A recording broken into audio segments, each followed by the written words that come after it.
Hey everybody, this is me, Roger Aladdin Daltrey, and today I'm doing is a, bit of a different video, as some of you can tell, because I was supposed to do it yesterday, but I was a little bit busy because I was doing some other things. But I'm gonna be doing a video today in which I talk about Lindsey Buckingham getting fired from Fleetwood Mac. Now, when I read this, I was a bit stunned because Lindsey Buckingham did leave Fleetwood Mac in the late 80s, and that's when I lost total interest in the band because of Lindsey's departure. Because Lindsey Buckingham is definitely my favourite singer in Fleetwood Mac, and well, overall, I do love Stevie Nicks as well.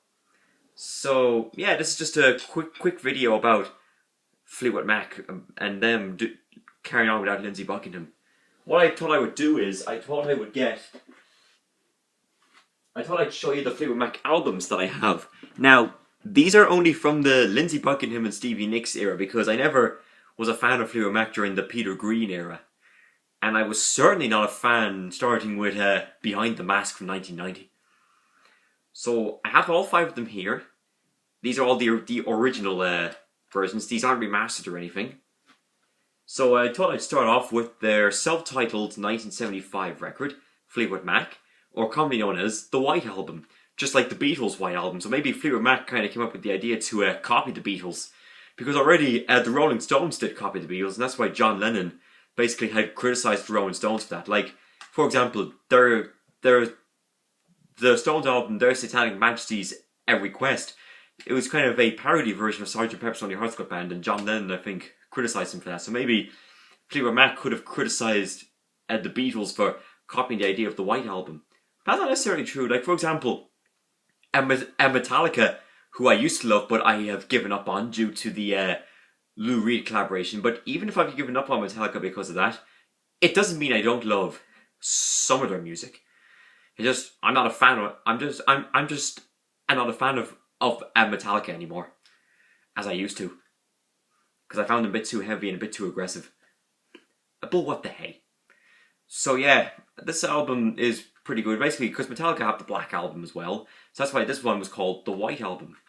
Like, Weezer have the Blue Album and the Red Album, which are all compilations of the Beatles, and then there's even the Green Album by Weezer as well. That's pretty cool. So let's see what we're looking here. I love Monday Morning, that's an excellent song. Warm Ways is pretty good as well. Blue Letter is awesome. And I absolutely love Rhiannon, that's a really nice song. And then there's Say You Love Me as well. Say You Love Me is also a bit of a similar title to Don't Say You Love Me. I think it's a song titled by Free, coming off the 1970 album Fire and Water, and the title track was covered by Ace Frehley of Kiss on his Origins Volume 1 album cover, and Paul Stanley does guest vocals on that. Oh yes, Paul Stanley. Let's see, I love Landslide, that's a beautiful song. I love World Turning, and I think I did say in the Leo Sayer video, I think it was on Thunder in My Heart, that there was a song titled I had a singer sing from the line in Creedence Clearwater Revival's Proud Mary, the big wheel keep on turning, Proud Mary keep on burning. And as I said already, it's from Bayou Country, one of my absolute favourite Creedence Clearwater Revival albums ever. And yeah, other than that, it's just a pretty good solid album. I love this album overall. But the next one I love even more. Rumours. I mean, what an album. Now this is a must-have for everybody's CD collection. And this album is number 26 on Rolling Stone's 500 Greatest Albums of All Time. It's between Live at the Apollo by James Brown and The Joshua Tree by U2. Then there's the back cover for you. And this album, it's really hard to say what are the best songs here because they're all just hit singles. It's kind of like a greatest hits compilation if you ask me. Okay, so let's see. I love Secondhand News. That's an amazing song. Dreams is pretty good, even though people do say that it's getting way overplayed and some people are tired of it. But I don't respect any of you who say that. Dreams is an amazing song. I absolutely love Never Going Back Again. That's amazing. I love Don't Stop. That's a really good song. And it's also a song titled by the Stone Roses from their 1989 self-titled debut. And that song is actually on my YouTube playlist called the early roots of the Who cover versions, 1968, 1978, and it was during the 77 sessions of the Who, or Cartoon Carriage Band even, and then of course the final few years with Wallace playing the drums. So let's see, Don't Stop is pretty good as well. I love Christine McVie's vocals in there as well. I love Go Your Own Way. That's my favourite Fleetwood Mac song ever of all time, and it's a great way to finish up in concert, like a great song to finish up in concerts with. So that's pretty cool. I love Songbird, and Songbird was even covered by Eva Cassidy. That was the first version I heard by it, because I thought it was an Eva Cassidy song, and the same with the song by Sting, Fields of Gold, from the album 10 Summoner's Tales. And then Songbird is also a song title by Oasis, from the 2002 record, Heathen Chemistry. And then you get Heathen, which is also an album title, by David Bowie. Let's see. I love The Chain. The Chain is an amazing song. And it's very famous. And the funny story about The Chain was, I remember hearing that song at a school town show when I was in the 2013 to 2014 school year during second class, which I tend to refer to as what the Americans call 10th grade, or what the English call it, year 10. And I thought the song was, man, that song is pretty good. And I didn't know who it was by until I knew the listen to the wind blow, watch the sun rise. Really good fun. Now really good fun means I thought it was a fun song. I didn't mean that it's a line from the song. I love You Make Loving Fun, and it's really fun. And that is a very cool tune. One of Christine's best vocals on it, and I love her synthesizer down, down, down a lot. I Don't Want to Know is pretty good as well, and I heard on the cassette tape it actually starts with I Don't Want to Know, so it's a bit of a mix up between Secondhand News and I Don't Want to Know. And I love Gold Dust Woman. That's an amazing song. I thought I would show you a nice picture of the band, because this is one of my favorite pictures ever of all time by Fleetwood Mac. It's this one right here. They all look amazing. I love Lindsey's afro. And yeah, they all look pretty amazing as well. And I even love this photo of the band as well inside the booklet with lyrics. You see the lyrics to Secondhand News. For some reason, Lindsey Buckingham there kind of reminds me of Don Henley from the Eagles, because I think the Eagles were kind of influenced by Fleetwood Mac, because Fleetwood Mac have a very similar sounding to the Eagles. Like, this album to me is kind of in the same league as the Hotel California album. Which do I prefer between these two? I'm gonna have to go with Rumours, definitely. Because this is a must-have for everybody's CD collection. For some people who haven't heard this, don't go to a Fleetwood Mac compilation. Start with this record, because this is the one you have to start with. I'm serious, but this is fantastic. Then I have, of course, Tusk. Now, the band members, I don't think were very happy with this record. But I liked the fact that they experimented and they were taking things as a chance, you see. So I did like this album that way. So let's see. Now this is a double album for some reason. And now let's see. I love Over and Over. That's a beautiful song. And Christine's vocals are amazing. I love The Ledge. That's probably my favourite song on the album. And when you take out the L, you get The Edge, who is the guitar player for U2. Oh yes, U2. Classic band they are. I love Think About Me. That's a pretty good song. I love Save Me a Place more because of Lindsey singing it. Lindsey at that time was one of my all-time favourite singers. And I think around that time, that was when he was a session musician on the Leo Serra album Here, which I talked about in my video, in the Leo Serra unboxing video. I love Sarah. That's an amazing song. Sarah is also a song title by Bob Dylan, which comes off the 1976 record Desire. And it was about his wife, Sarah, who they unfortunately had divorced around the time. That's why when he did Sad-Eyed Lady of the Lowlands, which is on Blonde, that was actually written about her because of the line, Staying Up for Days in the Chelsea Hotel, which is a song titled by Leonard Cohen from New Skin for the Old Ceremony, writing Sad-Eyed Lady of the Lowlands for you. So it was actually about Sarah at that time. And then Sarah is also a song titled by, oh please, don't make me mention this. It's by Tin Lizzy. But there's two different Sarahs. There's one on Shades of Blue Orphanage, and then there's one on Black Rose, a rock legend. What Makes You Think of the One is pretty good as well. I do like Not That Funny. That's pretty funny. It's really cool. I love Angel. That's really nice. And Angel is also a song title by Aerosmith from the 1987 record Permanent Vacation, which was sort of a comeback album for them, and it was much better than done with Mirrors. And a lot of people say that, as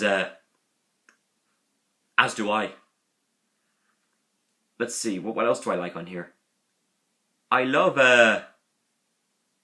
do like Beautiful Child. That's a brilliant song. And Stevie Nicks has an amazing voice. Stevie Nicks is probably my favourite female singer of all time. I just love her vocals a lot. And other than that, the rest of the album is pretty good. There's not much else to say about this one, so I'll put that over there. And then around that time, Stevie Nicks hit the solo career, and then she brought out Belladonna, which has, of course, The Age of 17, and then she also did a collaboration with Tom Petty and the Heartbreakers doing Stop Dragging My Heart Around. And actually, Stevie Nicks appeared on the Tom Petty and the Heartbreakers record, Hard Promises, which was on the track Insider.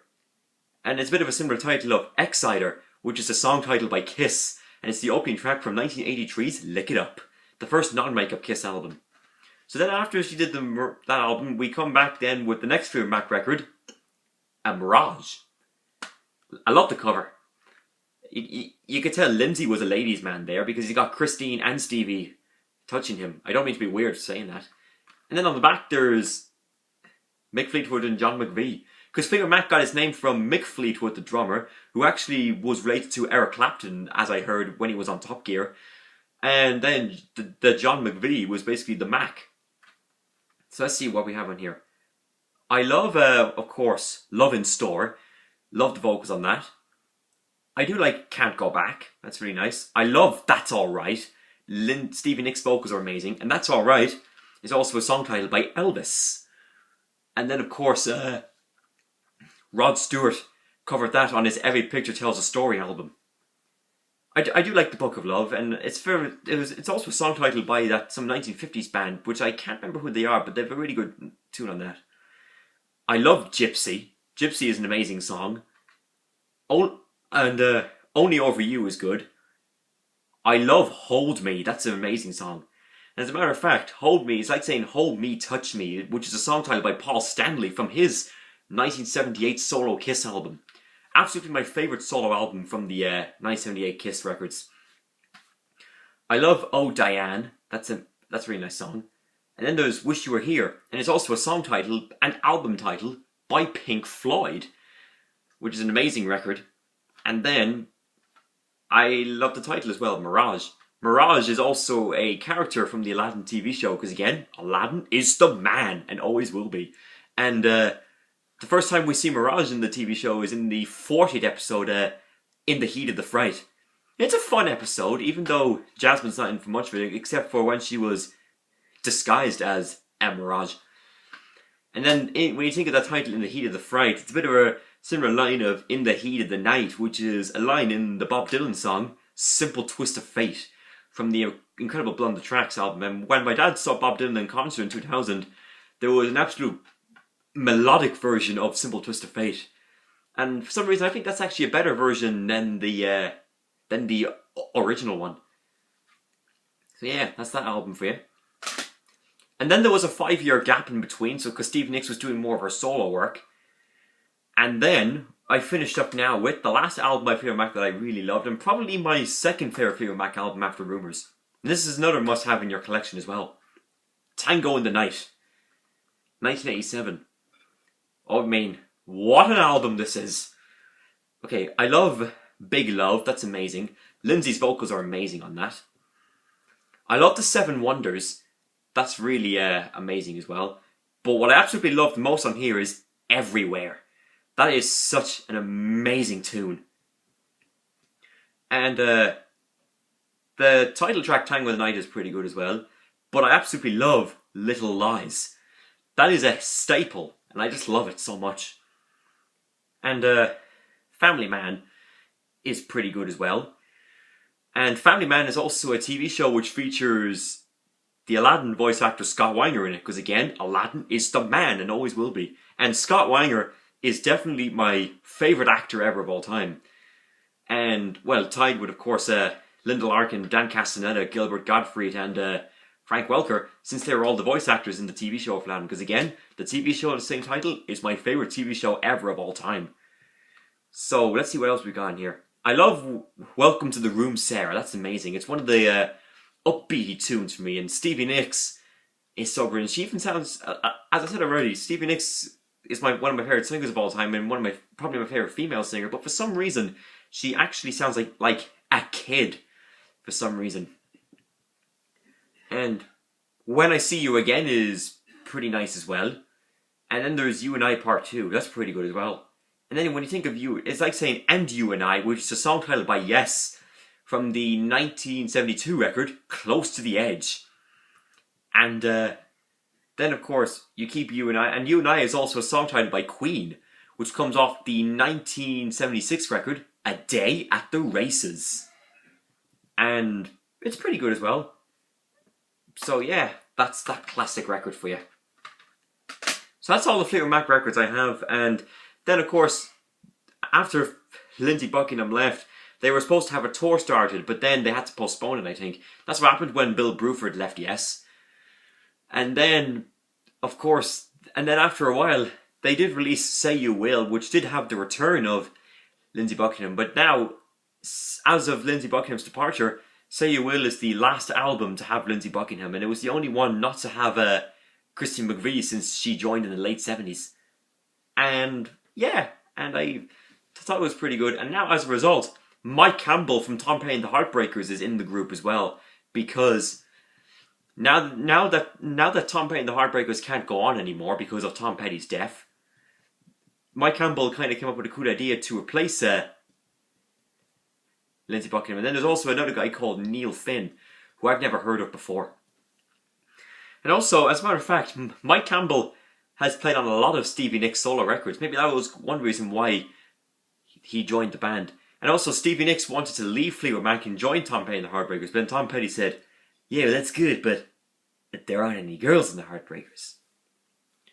And yeah, even though Fleetwood Mac haven't got along well together, they still managed to make brilliant music for us to sing along to. So that's all I really wanted to say about Lindsey Buckingham's departure. I was a little bit shocked because he did leave the first time around, and now he's left again. And well, for some reason they are now Fleetwood Mac are doing a farewell tour, and it won't involve Lindsey Buckingham, I don't think. And as a matter of fact, the show in 2015 in November time would have been the last time that the 5 classic members would ever perform together, because of Lindsey's departure. And I don't think there's a chance of and I hope Fleetwood Mac don't bring out another studio album somehow. But anyway, that's it. Thank you very much, guys. I'll see you in the forthcoming days for another video. Bye.